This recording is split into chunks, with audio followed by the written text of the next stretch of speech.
আরে বন্ধু, কালকে আমি স্কুলে যেতে পারিনি। তা কালকে স্যার যা যা বুঝিয়েছে তার নোটগুলো একটু দে তো।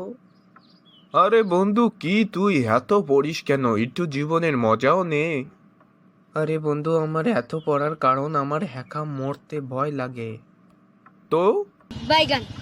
তো সেজন্য আমি পড়াশোনা করে পাইলট হতে চাই। এই যে দিদি, আপনার কি কোনো এমন ছেলে পছন্দ যার সবগুলো চুল পেকে গেছে এবং রং করে কালো রাখে, আনরোম্যান্টিক, রাতে অফিস থেকে নেশা করে বাড়ি আসে, বিছানায় বউকে খুশি করতে পারে না, সারা গায়ে গন্ধ থাকে, স্নান করে না? আরে কি বলছেন দিদি, এমন ছেলেকে কেউ পছন্দ করতে পারে? শালা তুই তাহলে আমার স্বামীর পিছনে পড়েছিস কেন? कौन है ये लोग? বাবা, তুমি ঘোড়া হতে পারো, আমি তোমার সাথে খেলবো। তাই নাকি বাবা? এখনই হচ্ছি। কিন্তু মায়ের মতন ঘোড়া হয়েও না। কালকে শর্মা আঙ্কেল ধাক্কা দিয়ে হাঁপিয়ে গেল, মায়া কিঞ্চিও সরল না। शाबाश बेटा। এই শুনুন না, I love you. I love you? তুই নিজের মুখটা দেখেছিস? শালা আমি মরে যাব তাও কোনোদিন তোর সাথে রিলেশনে যাব না।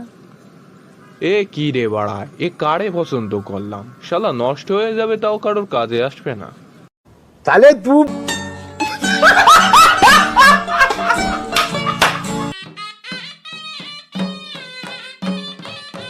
আরে শালা গাধার বাচ্চা, ঘোড়া থেকে নামিস না। তোর বিরুদ্ধে ফাঁদ পাতা হয়েছে, জীবন ধ্বংস হয়ে যাবে। এটা একটা বড় ষড়যন্ত্র।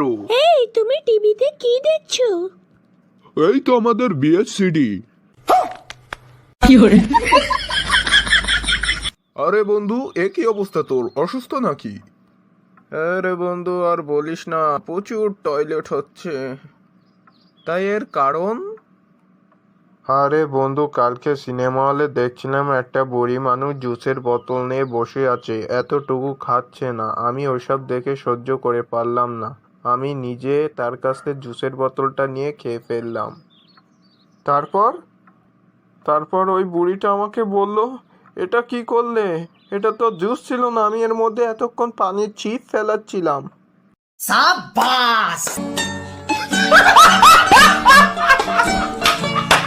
ডাক্তার বাবু দেখুন না, ইদানিং আমার শরীরটা খুব দুর্বল দুর্বল লাগে। তো আপনার রিপোর্ট তো দেখছি সব নর্মাল আছে। তা বলুন তো, আপনি সপ্তাহে কতবার সেক্স করেন? তা ডাক্তার বাবু, সপ্তাহে প্রতিদিনই করা পড়ে। আচ্ছা, এবার থেকে একটা দিন রবিবারটা ছাড় দেবেন। তা ডাক্তার বাবু, আমার বিবেক বলে কিছু আছে তো নাকি? ওই একটা দিনই তো আমার স্বামী বাড়ি থাকে, ওকে কিভাবে মানা করব? कौन है ये लोग? মা জানো আজকে স্কুল থেকে আসার সময় কি হচ্ছিল?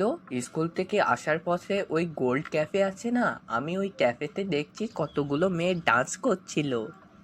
শালা তুই ওইদিকে গিয়েছিলিসই কেন? আচ্ছা ঠিক আছে, তুই বল, তুই এমন কিছু তো দেখিসনি যেটা দেখে তুই খুব অবাক হয়েছিস? হ্যাঁ তো মা, জানো তো ওখানে বাবাও ছিল, ওই মেয়েদের সাথে ডান্স করছিল। शाबाश बेटा।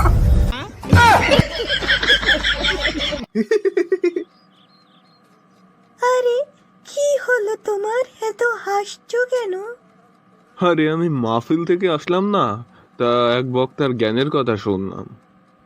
কি সেটা? বাইগান। এই যে যেখানেই বিপদ দেখিবে তার মোকাবেলা হাসি মুখে করিবে।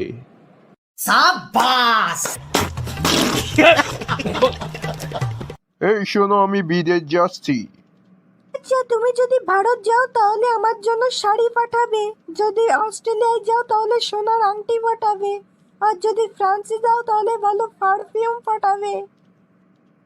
এ বাড়া, জাহান নামে যাচ্ছি আমি।